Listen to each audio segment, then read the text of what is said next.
tenemos los siguientes objetivos que perseguimos en toda la exposición, ¿verdad? Explicar el comportamiento de las variables cualitativas. Esto es interesante, dado que tiene cada una de ellas su escala de medición, ¿verdad? Clasificar los métodos cualitativos a través de las necesidades, ¿verdad? Y tipos de estudio, muy bien lo planteaba el maestro Carlos, ¿verdad? Que esto es como armarse de herramientas y tener cada herramienta para un determinado fin. Indicar el uso gráfico de gráficos más utilizados para describir variables cualitativas y expresar la importancia de la elaboración del reporte, la discusión de los resultados y la conclusión en el análisis cualitativo. Bien, vamos a hablar un poco de lo que son las variables cualitativas y sus escalas de medición. Las variables cualitativas por lo general son tomadas o más bien son planteadas a través de características, a través de cualidades, no se miden numéricamente. Normalmente estas variables pues las podemos nombrar. No podemos hacer, como les decía anteriormente, una medición eh, estadística de ellas y por lo general pues están, ¿verdad? En las personas, en los animales, en las cosas y gozan de ciertos atributos. Por ejemplo, tenemos el estado civil. El estado civil es prácticamente un elemento de la persona que puede variar de una a otra, ¿verdad? Puedo tener X muestra de personas y puedo preguntar el estado civil. Algunos van a ser casados, otros solteros, otros viudos, ¿verdad? Y algunos, tal y como lo reconoce esta república, la República de Nicaragua, lo reconoce como unión de hecho. Eso está establecido en la ley, ¿verdad? Y es reconocido socialmente y legalmente ese estatus. Bien. La sed. La sed de una persona puede ser que alguien tenga mucha sed, poca sed, no tenga sed, no tiene sed, ausencia de sed, ¿verdad? También tenemos la calificación no numérica de un examen. La calificación no numérica de un examen puede ser un aprobado, puede ser un sobresaliente, puede ser un aceptado o bien puede ser un reprobado, ¿verdad? Como dijimos, no vamos a establecer un dato numérico, pero sí vamos a establecer una cualidad. Vamos a establecer una característica o un atributo. Otro ejemplo podría ser el color de ojos, marrones, azules, verdes, ¿verdad? Pero no le podemos poner una cifra numérica a estas variables, ¿verdad? Entonces, las variables se califican en nominales y variables ordinales. Veamos un poco lo que son las variables nominales. Una variable cualitativa es de tipo nominal si no existe un orden en su valor. Partamos de ahí, ¿verdad? Un orden en su valor. El ejemplo que teníamos anteriormente, el sexo. Puede ser femenino o bien puede ser masculino, pero no los determinamos con un dato numérico, ¿verdad? La religión puede ser el budismo, puede ser el cristianismo, el hinduismo, el islamismo, etcétera. Hay muchas religiones en el mundo, pero solamente las nominamos, las nombramos. No le establecemos un dato numérico. Luego tenemos el estado civil, ya hablábamos anteriormente de eso. Una persona puede tener una cualidad de estado civil soltero, casado, divorciado, unión de hecho estable e incluso viudo. Entonces, esa es la escala nominal, solamente los nombramos. Pero hay otras escalas que son las escalas ordinales. Dentro de estas variables tenemos, ¿verdad? Las variables, por ejemplo, el estado de un producto.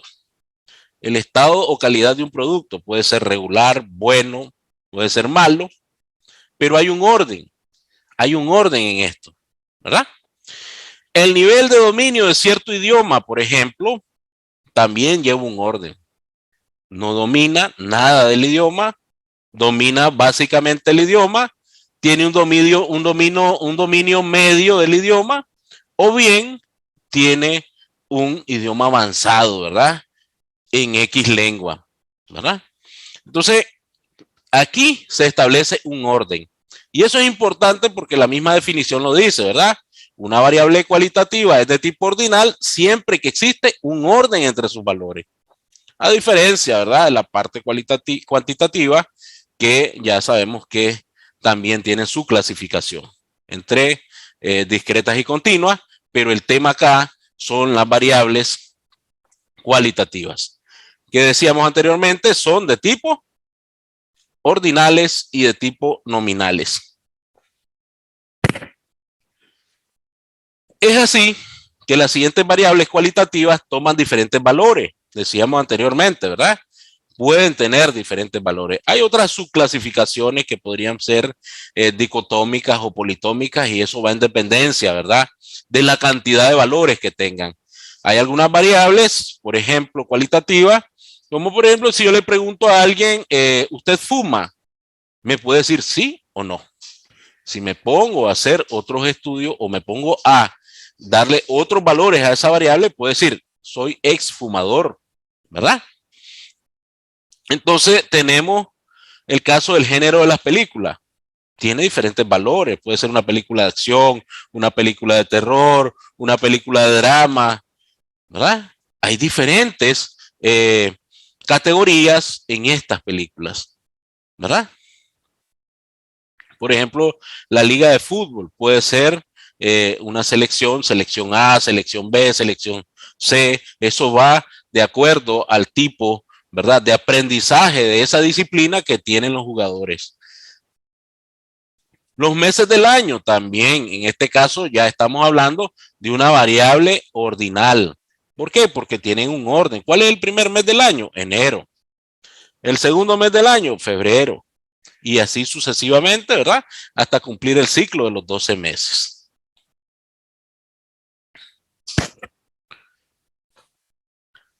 Algo muy importante que tenemos que destacar acá es el asunto de la muestra. La muestra en lo cualitativo es un tanto distinto a la muestra que se establece en la parte cuantitativa. En la parte cuantitativa normalmente hacemos uso, ¿verdad?, de fórmulas, hacemos uso de, de la estadística para hacer este cálculo específico. En algunas ocasiones nosotros trabajando en términos cualitativos, esto es otro asunto. Por lo general, las muestras cualitativas tienen un propósito. Ellas persiguen un propósito. Prácticamente es una guía, ¿verdad?, entre uno o varios propósitos. Y de acuerdo, me ha gustado un poco aquello que tocó el maestro Carlos, ¿verdad? De acuerdo a la necesidad del estudio, así van a ser las armas. Como decía él, las herramientas, ¿verdad? Entonces, de acuerdo a esa necesidad, así se va a establecer el tipo de muestra cualitativa que vamos a utilizar para desarrollar la investigación. Es pues un grupo de personas, eventos, sucesos, comunidades, sobre el cual se deben recolectar los datos sin que sean representativos del universo que se estudia, ¿verdad? Muchas veces la complicación es, y esto pasa en la parte cuantitativa, ¿verdad? Y si la muestra no es representativa, ¿qué hago? Muchas veces sucede eso. Pero en el caso de lo cualitativo, no obedece a ese mismo sistema estadístico que se establece en la parte cuantitativa. ¿De qué depende el tamaño de la muestra cualitativa? Por lo general, en las investigaciones cualitativas va a depender de 4 factores importantes. Primero, la naturaleza del fenómeno, el fenómeno que se estudia, ¿verdad? ¿Cómo puede cambiar esta naturaleza dependiendo de una muestra a otra? Es decir, si yo hago el estudio en X año escolar y aplico este mismo estudio a otro año escolar, es posible que existan variaciones en cuanto a las respuestas de ese estudio, ¿verdad? Capacidad operativa de la recolección y análisis. Debo de ver y tomar en cuenta los recursos que tengo. Imagínense que por lo general las investigaciones empiezan por la motivación. Y si tengo un equipo de investigadores de 4 personas, yo tendré en cuenta que tengo 4 recursos que pueden ir a extraer la información, a recolectar la información desde el aspecto, ¿verdad? Desde el aspecto cualitativo. Eso es interesante, ¿verdad? Luego tenemos el entendimiento del fenómeno. Este es otro asunto muy importante y sobre todo, ¿verdad? Que tenemos que lograr comprender qué es lo que necesito, ¿verdad? ¿Qué es lo que necesito cambiar? ¿Qué puedo cambiar dentro del proceso cualitativo? ¿Verdad? Y el último elemento es la saturación de las categorías. En este caso, lo tocaba el maestro Carlos, ¿verdad? En su ponencia. Es interesante que tomemos en cuenta que después de haber recolectado y de haber aplicado una gran cantidad de instrumentos, nos demos cuenta que existe la probabilidad, que por más que busquemos, siempre vamos a tener lo mismo. En ese momento caemos en la saturación, ya no hay más que buscar. Siempre vamos a tener los mismos resultados. Eso es una parte que tenemos que tomar en cuenta cuando establecemos el tamaño de una muestra cualitativa. Tenemos diferentes tipos de muestras que podemos utilizar y esto con mucha relación a lo que planteaba el maestro, dependiendo del tipo de necesidad que tengamos, ¿verdad? Dependiendo de cómo vayamos a aplicar este estudio, si es que nosotros vamos a ser parte del estudio, si es que se necesita un grupo de expertos para que puedan proporcionarnos información, ¿verdad? Entonces vamos a extraer una muestra de expertos para que estos expertos nos proporcionen información referente al tema en específico del cual ellos son expertos, ¿verdad? Toda esta parte es interesante que se tome en cuenta porque de acuerdo al tipo de estudio que vayamos a realizar, así vamos a elegir la muestra. Tenemos, por ejemplo, la muestra en cadenas, ¿verdad? Voy a mencionar algunas porque sé que esto es bien amplio y pasaríamos, ¿verdad? Toda la noche hablando de lo que es muestra en investigación cualitativa. Por ejemplo, aquí hay algo muy importante, las muestras en cadena o por redes. Algunos les decimos también la bola de nieve. ¿Por qué? Porque cuando estamos haciendo el estudio, nos interesamos por ese tema que tiene pocas unidades de estudio. No vayamos largo, las personas con cero positivo, ¿verdad? Diagnosticadas cero positivo, son personas que por lo general no las vas a encontrar en todos lados y tenés que hacer un estudio porque es el que te motiva, es el que te gusta y es el que querés hacerlo. Y entonces te das cuenta que cuando entras al campo, no existe la información suficiente.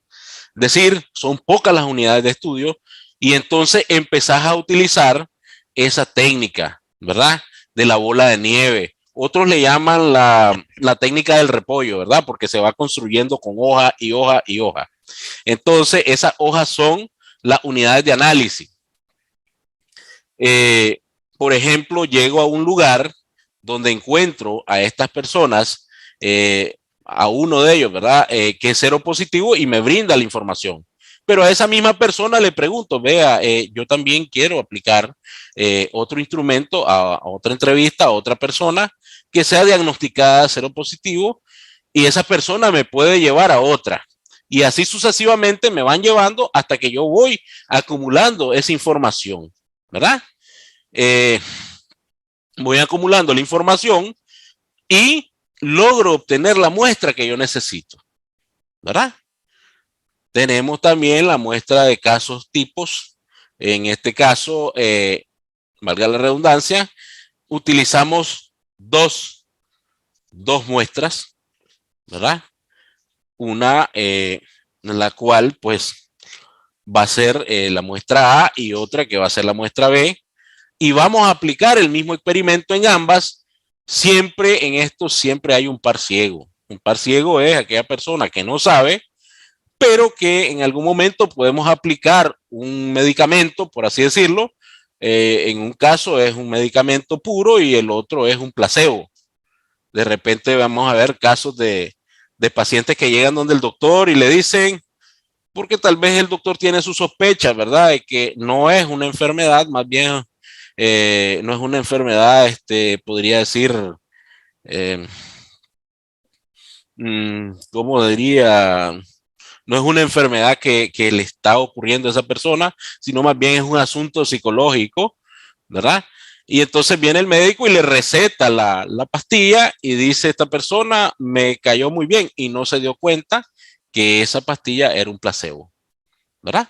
Entonces hay diferentes muestras y vamos a escoger cada una de ellas en función de lo que necesitamos. Puede ser que tengamos la aplicación de las muestras homogéneas. Las muestras homogéneas son aquellas que se aplican bajo diferentes o más bien bajo similares circunstancias y similitudes, ¿verdad? ¿A qué me refiero con esto? Vamos a establecer características similares en ambas muestras, pero las dos van a ser homogéneas porque utilizan las mismas características, ¿ya? Entonces vamos a aplicar esas muestras. Vamos también a ver lo que es las muestras por conveniencia. En la muestra por conveniencia, obviamente no se cuenta con todas las unidades de estudio que quisiera tener. Sin embargo, cuento con determinadas personas que pueden ser parte de la muestra. Y estas no entraron a un proceso probabilístico. Este proceso es no probabilístico. Se utilizaron esas personas para realizar el estudio, ¿verdad? A eso le llamamos muestra por conveniencia. No pasaron por, un, por un proceso, por así decirlo, estadístico, sino más bien eran las únicas unidades de estudio que existían y con estas voy a trabajar, ¿verdad? Algunos de los gráficos más utilizados para describir variables cualitativas son prácticamente los gráficos de sectores. Pero es importante que tomemos en cuenta los diagramas de flujo, los diagramas estos de barra, porque en ciertos casos los valores son demasiados como para poder tener un gráfico de pastel, ¿verdad? Son demasiados valores, entonces recurrimos a lo que es el gráfico de barra. Pero por lo general utilizamos, cuando son pocos los valores, utilizamos, ¿verdad? El gráfico de pastel, porque es el gráfico que está diseñado para lo que son variables cualitativas. Sin embargo, hacemos uso del de barra porque tal vez tenemos demasiados valores y en un gráfico de pastel se tornaría un tanto difícil de explicar, ¿verdad? Algunos de los errores más comunes en el análisis de los datos cualitativos, y esto es importante que lo veamos. El error en el tamaño de la muestra. De repente resulta difícil convocar, ¿verdad?, al tamaño ideal de muestra que yo necesito. Entonces, vengo y escojo a determinadas unidades de estudio, pero resulta que esas unidades no son las que realmente yo quiero. Esto podría generar un problema al momento de esclarecer los resultados del estudio, porque quizás tomé una de las muestras que no es la adecuada, ¿verdad? Luego tengo el error en la selección de la población específica de nuestro estudio. En cuanto a este error, se da cuando el investigador selecciona una población inadecuada. Inadecuada porque no son elementos fundamentales que entran dentro del patrón que yo estoy buscando, ¿verdad? No son elementos que son parte del patrón que yo necesito para realizar mi estudio, ¿verdad? Luego tenemos el error de muestreo, es muy importante, ¿verdad? que quienes contestan tus encuestas, tus preguntas, tus entrevistas, respeten con precisión a la población a quien va dirigido tu estudio, ¿verdad? Eh, esto es de representar, esto de representar precisamente a la población a quien va dirigido el estudio, tiene que ver con muchos elementos. Esas características que la hacen propias de esa muestra. Si uno de los elementos de estudio no tiene las características que necesitamos, hombre, no tiene sentido que esa unidad de estudio sea parte de ese proceso. Lo otro es el error de consistencia. Aquí hay que tomar en cuenta algo muy importante. Muchas veces no hay una consistencia entre el objetivo, ¿verdad? Y el resultado que se obtiene porque la muestra que yo elegí no era apropiada para desarrollar este estudio, ¿verdad? Esto va a tener su repercusión a la hora de dar los resultados. No voy a lograr aterrizar mi estudio porque es evidente que el elemento que yo utilicé no es el adecuado. Basarnos en la intuición y no en el análisis. Esto es otro punto importante que debemos connotar. Basarnos en intuición es, bueno, esto es lo que yo percibo, esto es lo que yo siento, esto es lo que yo pienso. Pero no nos detenemos a establecer, ¿verdad?, el razonamiento en este análisis. Y esto podría también repercutir en el resultado de la investigación.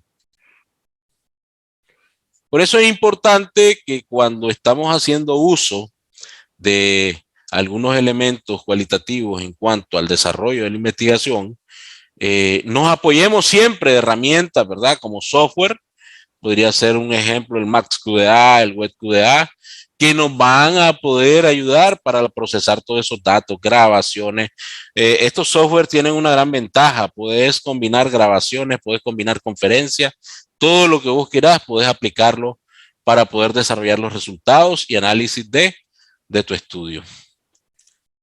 En cuanto a la elaboración de reporte y la discusión de resultados, hasta llegar a las conclusiones y el análisis del estudio cualitativo, es importante tomar en cuenta que debemos sistematizar e interpretar y sintetizar la información recogida.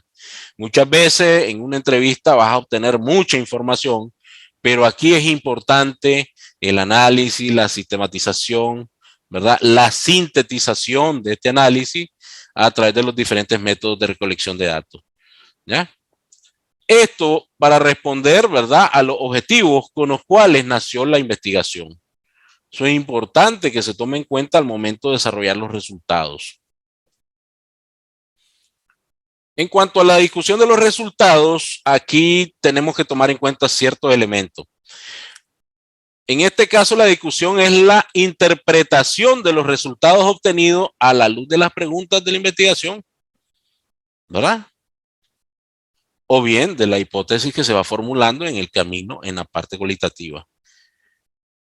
Esto no debe convertirse en una repetición de los resultados en forma narrativa, sino más bien en un análisis antagónico entre lo que se obtiene, lo que se observa y lo que se percibe frente a los datos, ¿verdad? Esta es una vinculación de varios elementos y no solamente es empezar a narrar los resultados que obtuviste. Esa parte es importante tomarla en cuenta. Luego tenemos lo que son las conclusiones en el análisis de datos cualitativos. Las conclusiones en un estudio cualitativo, es importante que tomemos en cuenta que debemos hacer un acuerdo entre las connotaciones semánticas del análisis. ¿En qué sentido? Hay que establecer correctamente lo que se observa, lo que se percibe y lo que se obtuvo en resultado, ¿verdad? Estos elementos diferenciadores en el proceso analítico hay que hacerlos connotar y construir en un todo estructurado el significado de todos esos elementos. Es decir, lo que yo obtuve, lo que ya existía en algunos elementos que yo logré percibir, más la interpretación que le doy a esos resultados. Es decir, es una combinación de resultados, el producto de la investigación, y la interpretación que hacemos de estos resultados. Esos son elementos importantes por los cuales se deben redactar las conclusiones del estudio cualitativo.